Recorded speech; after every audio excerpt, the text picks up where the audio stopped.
번째 주제로 갈게요. 두 번째 주제는요. 청소년 노동권입니다. 여러분이 중학교 때는 이 내용을 배우지 않았어요. 고등학교 통합사회 만들어지면서 처음으로 교과서 안에 들어온 내용입니다. 그리고 시험에는 잘 나와요. 체크해야 됩니다. 자, 청소년 노동권 보호인데요. 청소년들도 아르바이트 할 수 있다 없다? 할 수 있습니다. 물론 나이 제한은 있습니다. 이따 체크할게요. 자, 청소년 노동권은요. 보호받습니다. 당연하죠.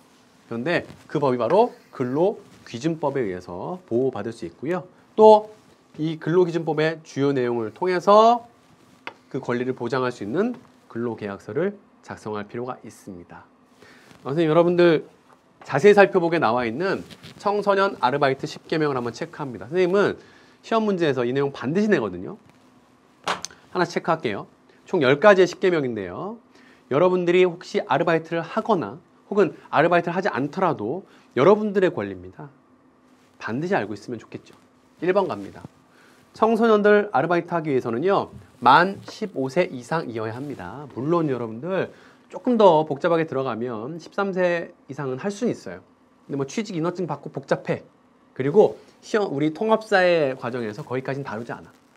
여러분들은 그냥 만 15세 넘어야 알바할 수 있다라고 알고 계시면 됩니다. 몇 살이라고요? 만 15세. 됐지? 2번.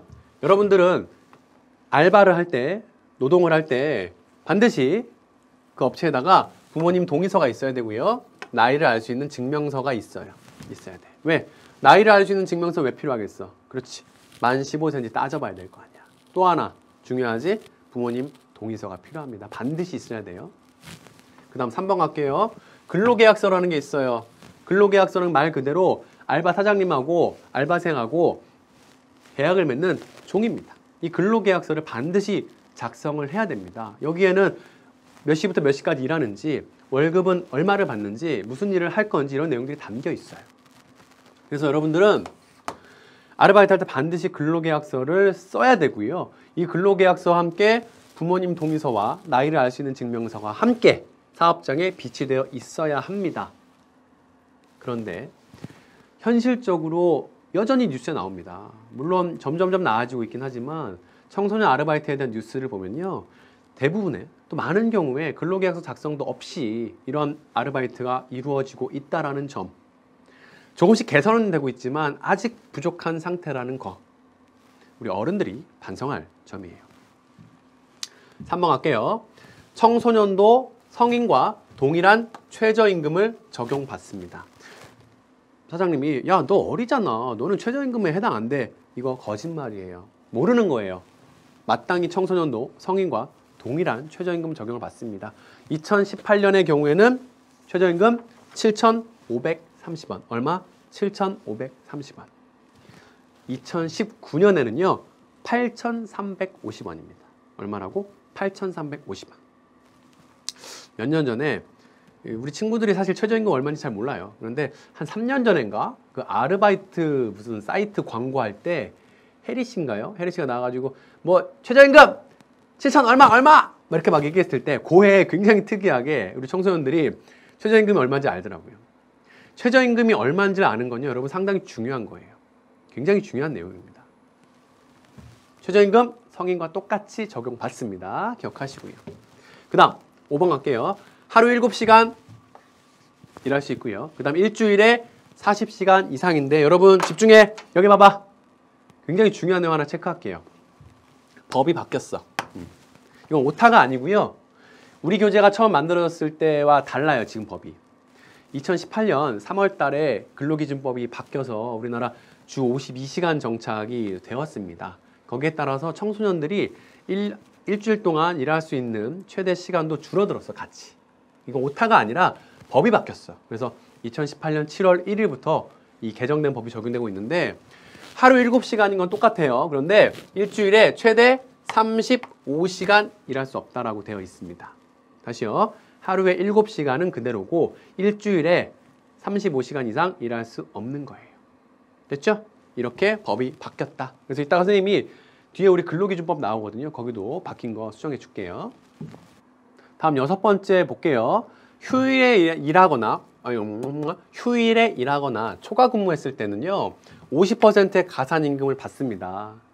그러니까 원래 쉬는 날인데 나와서 일했거나 혹은 원래 7시간까지인데 연장해서 할 수 있거든요.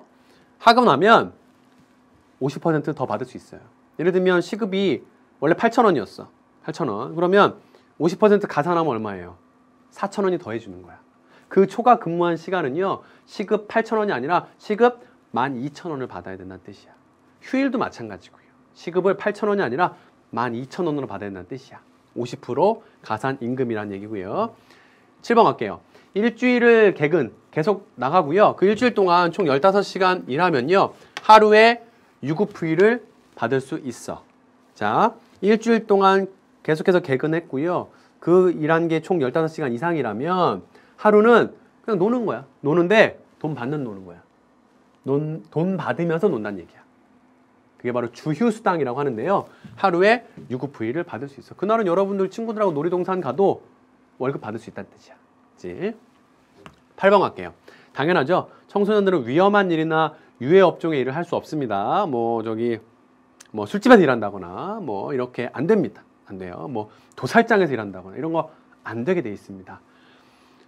근데 여러분들 흔히 많이 하는 것 중에 편의점 알바 있죠? 편의점 알바는 할 수 있어요. 9번. 일하다 다치면 어떻게 돼요? 산재보험으로 당연히 치료와 보상 받을 수 있습니다. 산재보험이라는 건 산업재해보상보험이에요. 뭐라고요? 산업재해보상보험. 아르바이트 배달 알바 하다가 오토바이 면허증 갖고 이제 타고 다니다가 넘어져가지고 다쳤어. 당연히 보험 혜택 받을 수 있는 겁니다. 못 받는다고 하면 잘못된 거야. 아시겠죠? 마지막 여기에다가 신고해 주세요라는 겁니다. 자, 청소년 아르바이트 10개명 이 내용들은요.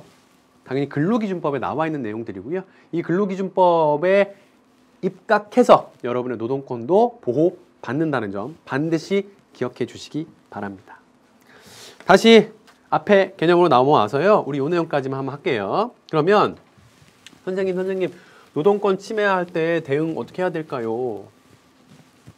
여러분들 여기서 배우면 아 그렇구나 싶은데 막상 아르바이트 하고 뭐 어른이잖아요. 사장님 상대할 때 보면 여러분 항상 약자예요. 선생님은 우리 반에서도 한 뭐 2~3명의 친구들이 항상 아르바이트를 하더라고요. 또 지금 어떤 친구는 그 휴게소 고속도로 휴게소에서 핫바 튀기는 아르바이트를 해요. 남학생인데 주말에만 일하더라고요. 근로계약서 썼냐?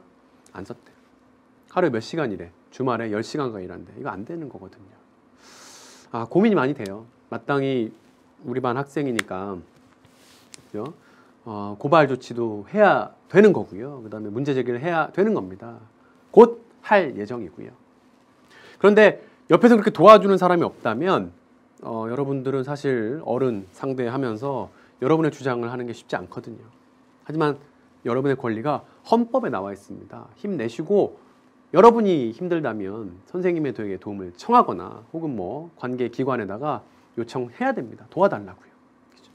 여러분 소중한 사람이잖아. 그지? 최저임금보다 낮은 임금을 받았어. 혹은 임금을 받지 못한 경우에 약속한 만큼 못 받았어. 이거 당연히 임금 체불입니다. 당연히 신고하셔야 되고요. 받으셔야 됩니다. 그 다음 근로 가능 시간을 초과하는 근로 당연히 거부할 수 있고요. 안 해도 아무 문제 안 생깁니다. 야, 너 안 할 거면 관두세요. 여러분들 그런 사람 밑에서 일할 필요 없습니다. 그런 분들 말고도요. 마음씨 좋은 여러분을 보호하면서 아끼는 그런 사장님들도 많이 계세요. 그런 분들하고 같이 일하면 돼요. 관두세요. 다음 휴게 시간이 제대로 주어지지 않았어. 당연히 휴게 시간 요구해야 됩니다. 이따 볼 건데 4시간 일하면 30분, 그 다음에 8시간 일하면 1시간 이상의 휴게 시간 필요합니다. 보통 중간에 점심시간으로 활용하죠. 부당한 행위 요구, 또 노동권 침해에 해당하는 판단이 어려우면 도움을 요청할 수 있습니다. 아시겠죠? 알고만 끝나는 게 아니라 여러분들 혹시라도 아르바이트 하게 된다면 반드시 실천해야 될 이야기들이에요. 됐죠? 힘내시고요. 여러분 도와줄 사람이 반드시 옆에 있습니다. 자, 이제 페이지 몇 쪽인가요? 우리 86쪽이네요. 세계 인권 문제 한번 가볼게요. 세계 인권 문제는 선생님이 뭐 자세하게 뭐 이렇게 쭉 설명하진 않을 겁니다. 간단하게 필요한 것만 한번 하고 갈게요. 여전히 우리 전 세계적으로 인권 문제들이 있습니다. 뭐 독재 국가의 인권 유린 문제라든가 혹은 뭐 아동 학대, 아동 노동 문제가 여전히 존재하고 있습니다. 그죠? 그래서 우리가 우리 10강에서 우리 연대권도 공부했잖아요. 그중에 선생님이 시험에 나온 거 하나만 찝어드리면 인권지수입니다. 인권지수. 국제사회에서 여러 가지 발생할 수 있는 인권 문제를 객관적으로 지수화시켜서 표현해 놓은 게 바로 인권지수인데요. 인권지수 여러분 날개 보면은 인간개발지수부터 해서 세계 언론 자유지수가 쭉 나와 있죠. 그리고 뭐 발표 기관도 나와 있습니다. 이게 사실 교과서에 나와 있긴 한데요. 선생님은 이거는 시험에 문제 안 내요. 이거 외우는 게 여러분한테 무슨 의미 있습니까? 시험 문제 안 만들고요. 오히려 시험 문제 만들면 이런 걸로 만들어요. 표를 보는 거죠.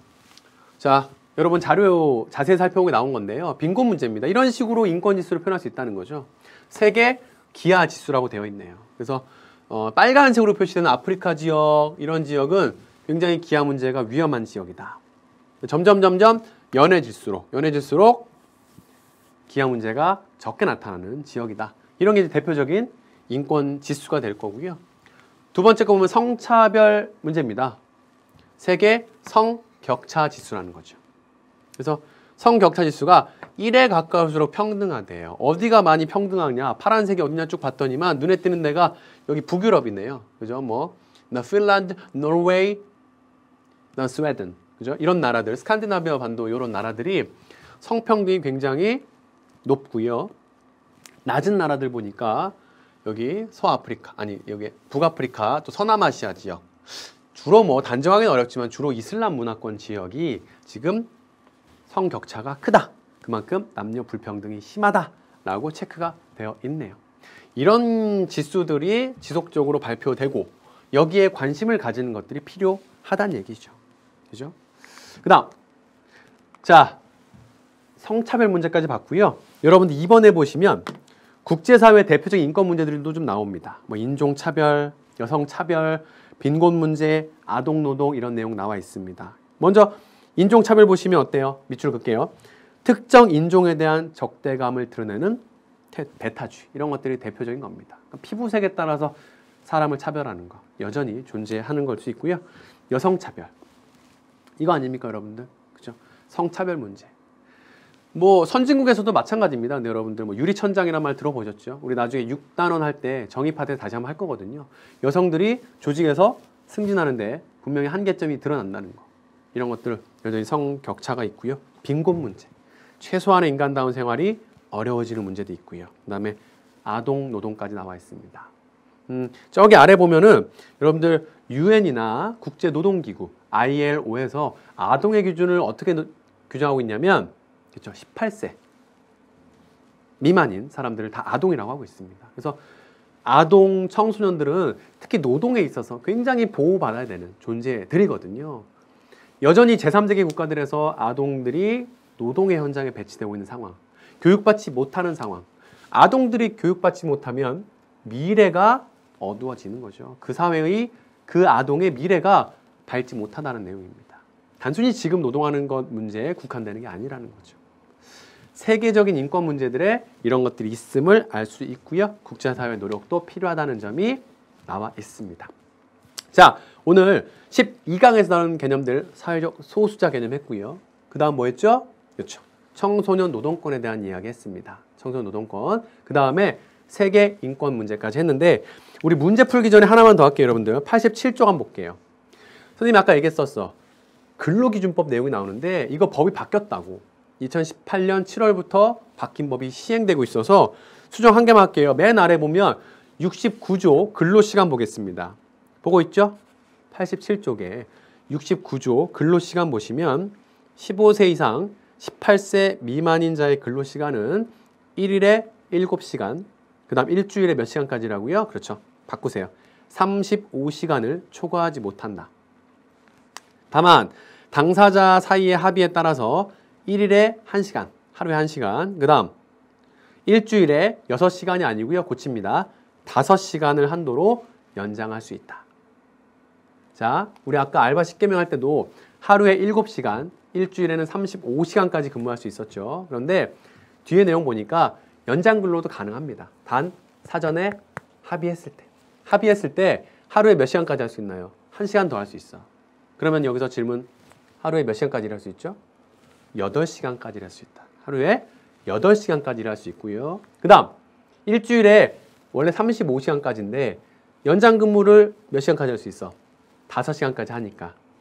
자, 청소년들이 일주일에 일할 수 있는 총 시간은 언제까지야? 그렇지. 40시간입니다. 바뀐 법에 따라서 40시간까지 일할 수 있습니다.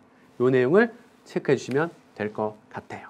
됐죠? 근로기준법 바꾼 것까지 수정을 했고요. 자, 오늘 문제는 많아요. 아시겠죠, 여러분들? 개념 체크부터 해서 기본 문제 한 다음에 우리 4단원 11, 12강을 마무리하는 단원 종합 문제까지 함께 갈 거예요. 문제 꼭 푸시고요. 다시 만납니다. 이따 봅시다.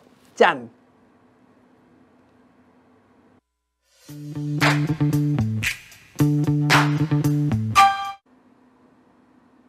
네, 여러분들 문제 풀어오셨죠? 자, 이제부터